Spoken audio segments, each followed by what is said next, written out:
Welcome to icon India. రెగ్యులర్గా icon India మీ current అఫైర్స్కి సంబంధించినటువంటి ఎంసీక్యూస్ని అందిస్తూ ఉంది. Wish you happy new year to all. ఈ ఇయర్ని మీరు కొత్త సంవత్సరంలా కాకుండా ఉద్యోగాల కోసం ప్రిపేర్ అవుతున్నటువంటి సంవత్సరంగా భావించి ఈ ఏడాది మీరు ఉద్యోగం సాధించాలని హార్ట్ఫుల్గా కోరుకుంటుంది ఐకాన్ ఇండియా. ఈరోజు కరెంట్ అఫైర్స్కి సంబంధించి ఫస్ట్ క్వశ్చన్ చూడండి.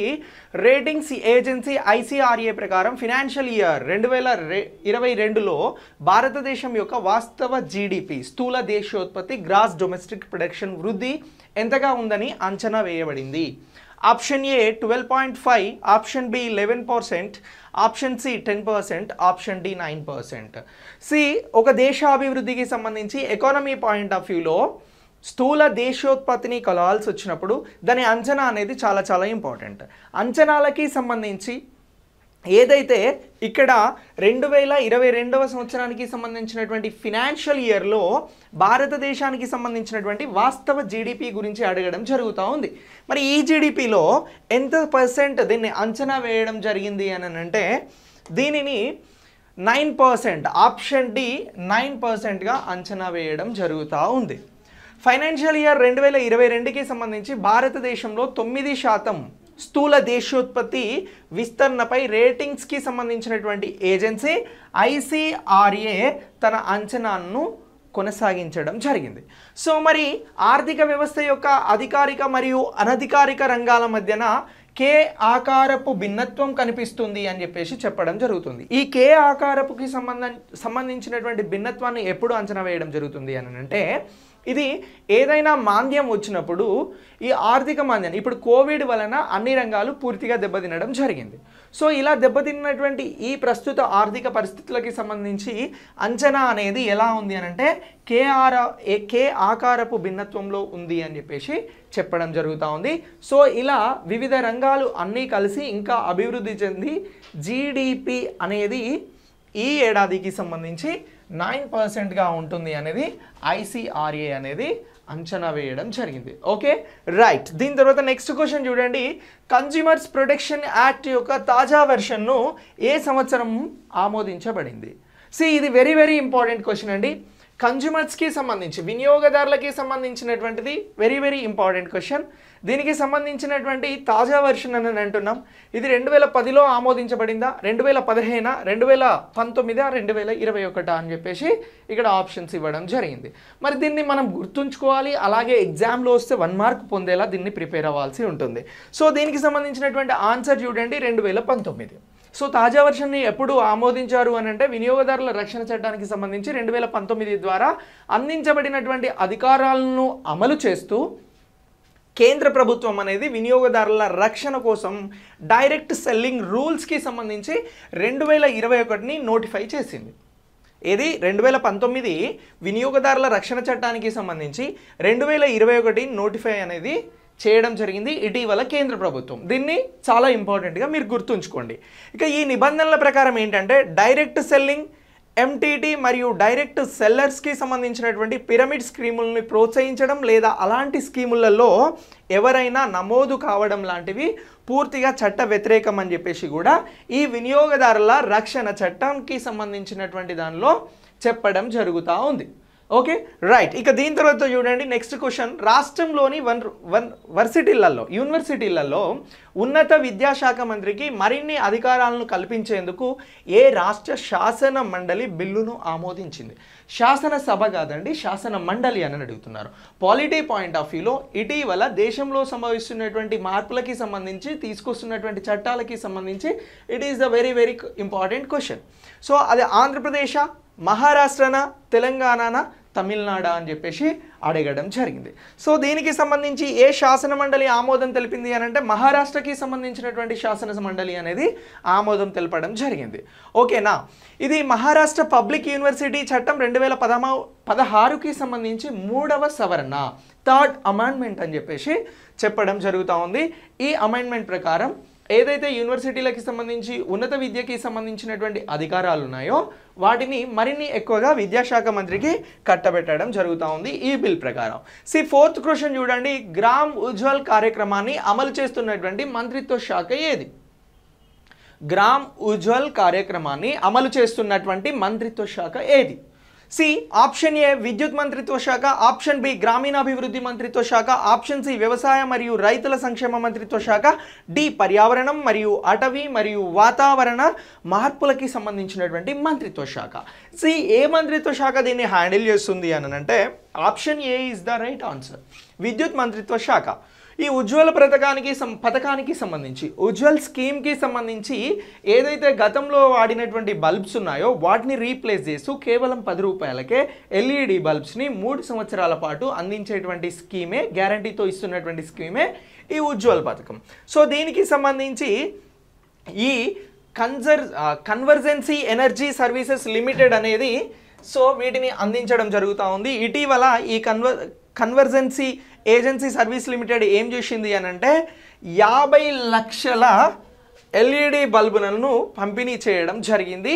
సో ఇది ఏ పథకంలో భాగంగా అంటే గ్రామ్ ఉజ్వల్ కార్యక్రమానికి సంబంధించినటువంటి పథకంలో భాగంగా. మీరు కాంపిటేటివ్ ఎగ్జామ్స్కి ప్రిపేర్ అవుతున్న అందరూ కూడా చాలా చాలా సీరియస్గా ఉండండి. నోటిఫికేషన్స్ అనేవి వస్తున్నాయి. ఇప్పటికే ఆంధ్రప్రదేశ్లో పలు నోటిఫికేషన్స్ రిలీజ్ కావడం జరిగింది. తెలంగాణలో కూడా ఈ జనవరి ఎండింగ్ నుంచి నోటిఫికేషన్స్ అనేవి స్టార్ట్ అవబోతున్నాయి. సో మీరు రాసేపోయేటువంటి ఎగ్జామ్స్కి సంబంధించి లాస్ట్ 6 మంత్స్ కరెంట్ అఫైర్స్ అనేది మినిమంగా అడుగుతారు. ఇంటర్నేషనల్ నేషనల్ ఇష్యూస్తో పాటు ఇతర అంశాలపైన కూడా మీరు బాగా దృష్టి సారించాల్సి ఉంటుంది. అవి స్కీమ్స్ కావచ్చు, ఎకానమీ రిలేటెడ్ కరెంట్ అఫైర్స్ కావచ్చు, పాలిటీ రిలేటెడ్, జాగ్రఫీ రిలేటెడ్, ఇలా ఏ అంశాన్నైనా కూడా ఒక్కసారి మీరు రిజిస్టర్ చేసుకోవాల్సి ఉంటుంది మీ మైండ్లో. ఓకే, నెక్స్ట్ క్వశ్చన్ చూడండి. ఏ ఆసియా దేశం ఇటీవల తన జాతీయ భద్రతా విధానాన్ని ఆవిష్కరించింది? Sri Lanka, option B Pakistan, option C Afghanistan, option D Bangladesh. భారతదేశానికి సరిహద్దు దేశాలుగా ఇక్కడ ఆప్షన్స్ ఇవ్వడం జరిగింది. ఇందులో ఒక దేశం ఏం చేసింది అని అంటే జాతీయ భద్రతా విధానాన్ని ఆవిష్కరించడం జరిగింది. మరి ఏ దేశం ఆవిష్కరించిందయ్యా అని అంటే పాకిస్తాన్ అనే దేశం జాతీయ భద్రతా విధానానికి సంబంధించినటువంటి దీనిని ఆమోదించడం జరిగింది. పాకిస్తాన్కి సంబంధించినటువంటి మినిస్టర్స్ క్యాబినెట్. సో ఓకేనా, ఇక దీనికి సంబంధించి ఈ క్యాబినెట్ ఆమోదించినటువంటి ఈ పాలసీ అనేది 2022 నుంచి 2026 కాలానికి మధ్యన ఈ జాతీయ భద్రతా విధానం అనేది అమలు కాబోతుంది. ఇది పాకిస్తాన్కి సంబంధించినటువంటి మొట్టమొదటి జాతీయ భద్రతా విధానానికి సంబంధించినటువంటి పాలసీ. ఏమంటున్నాం? నేషనల్ సెక్యూరిటీ పాలసీ అని చెప్పేసి పిలుస్తూ ఉన్నాం. ఇటీవల ఏ దేశం చేసింది? సరిహద్దు దేశంగా ఉన్నటువంటి ఏ దేశం దీనిపైన విధానాన్ని తీసుకొచ్చింది మొట్టమొదటిసారి అంటే పాకిస్తాన్ అని గుర్తుంచుకోవాలి. ఓకే, ఇంకా నెక్స్ట్ క్వశ్చన్ చూడండి. ఇటీవల తొలి సముద్ర ట్రయల్స్ నిర్వహించినటువంటి ఇండియన్ నేవీ యొక్క స్వదేశీ స్టెల్త్ డిస్ట్రాయర్ పేరు ఏమిటి? Mormugao, B Kalinga, C Ashok, D Kalvari. So ఇందులో ఇటీవల తొలి సముద్ర ట్రయల్స్ అనేవి నిర్వహించడం జరిగింది. అది ఇండియన్ నేవీకి సంబంధించినటువంటి స్వదేశీ స్టెల్త్ డిస్ట్రాయర్ అని చెప్పేసి అంటా ఉన్నాం. మరి ఏది అది అని అంటే సో ఆన్సర్ వచ్చి మోర్ముగావ్. సో ఇది గోవాకి సంబంధించినటువంటి ఓడరేవు పట్టణం పేరండి. సో ఈ మోర్ముగావ్ పేరుతో భారతీయ నావికాదళం ఇటీవల Mazagon dock ship builders limited నుంచి దీన్ని నిర్మించడం జరిగింది.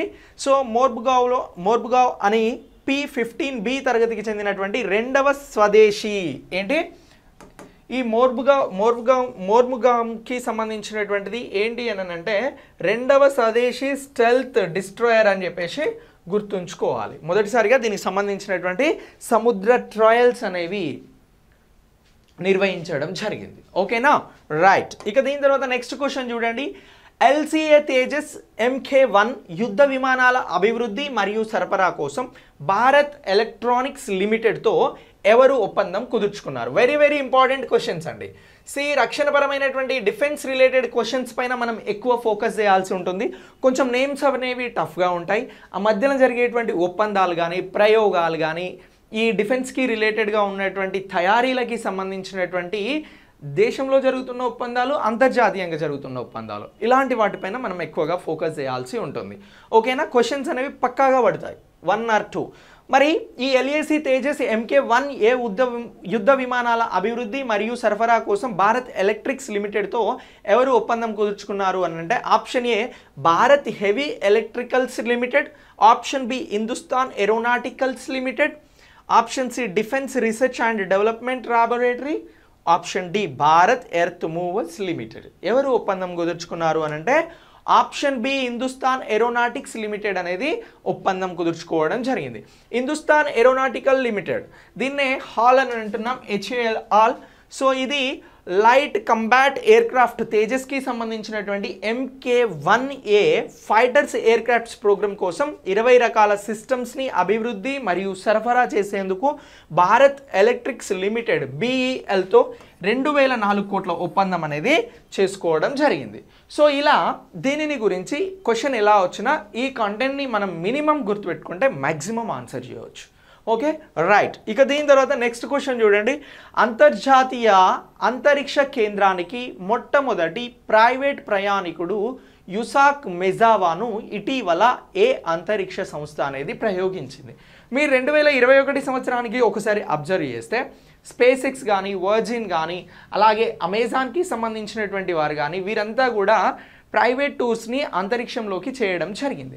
సో అలానే ఇప్పుడు ఎవరు అని అంటే యుసాక్ మెజావా అనేటువంటి ఒక ధనవంతుడు ఈ అంతరిక్ష సంస్థ ప్రయోగించినటువంటి ప్రయోగం ద్వారా అంతరిక్ష కేంద్రానికి వెళ్ళడం జరిగింది.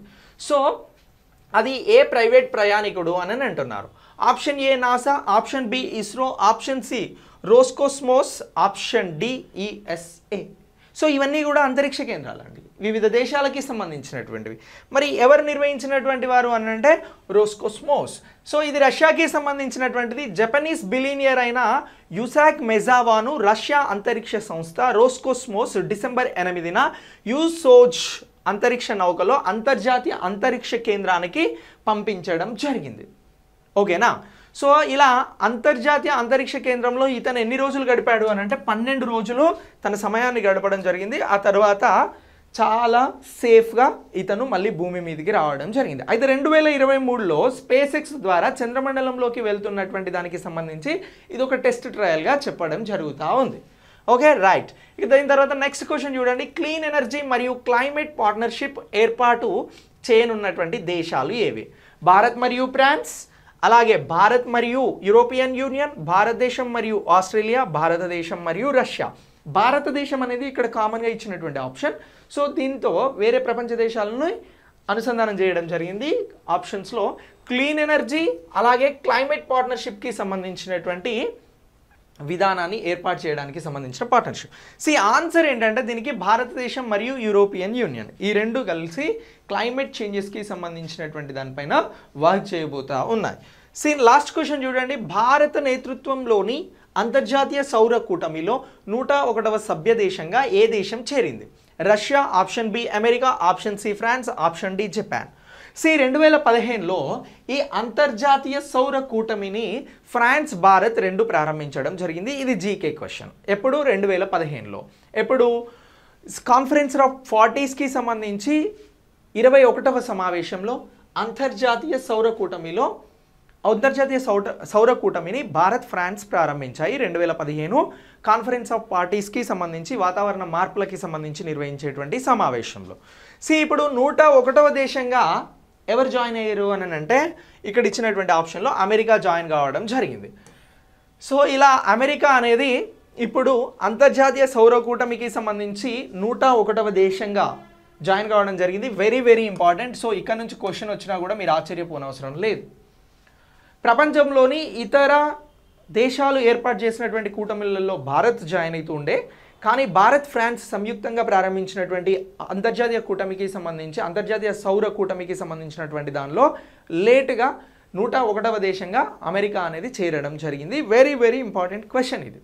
సో మరి ఈ అంతర్జాతీయ సౌర కూటమికి సంబంధించినటువంటి ప్రధాన కార్యాలయం ఎక్కడ ఉంది అని అంటే భారత్లోనే ఉంది, హర్యానాలోని గుర్గావ్ అని చెప్పేసి గుర్తుంచుకోండి. ఇక్కడ నుంచి కూడా క్వశ్చన్ వచ్చే అవకాశం ఉంది. ఓకేనా? సో ఇలా ఈ అంతర్జాతీయంగా సోలార్ పవర్ని ప్రోత్సహించేందుకోసం అని చెప్పేసి ఈ కూటమిని ఏర్పాటు చేయడం జరిగింది. ఇలా మీరు కరెంట్ అఫైర్స్ని ప్రిపేర్ అవ్వండి. ఇక్కడ international, national, economy, polity, general ఇష్యూస్కి రిలేటెడ్గా మీకు ఎప్పటికప్పుడు రెగ్యులర్గా క్లాసెస్లో ఈ క్వశ్చన్స్ రూపంలో మీకు అందిస్తాము. మీరు ఇంకా ఎక్కువగా ప్రిపేర్ అవ్వండి. సో మీరు ఎంత ప్రిపేర్ అయినా కూడా కాంపిటేటివ్ ఎగ్జామ్కి సంబంధించి చాలా తక్కువగానే ఉంటుంది.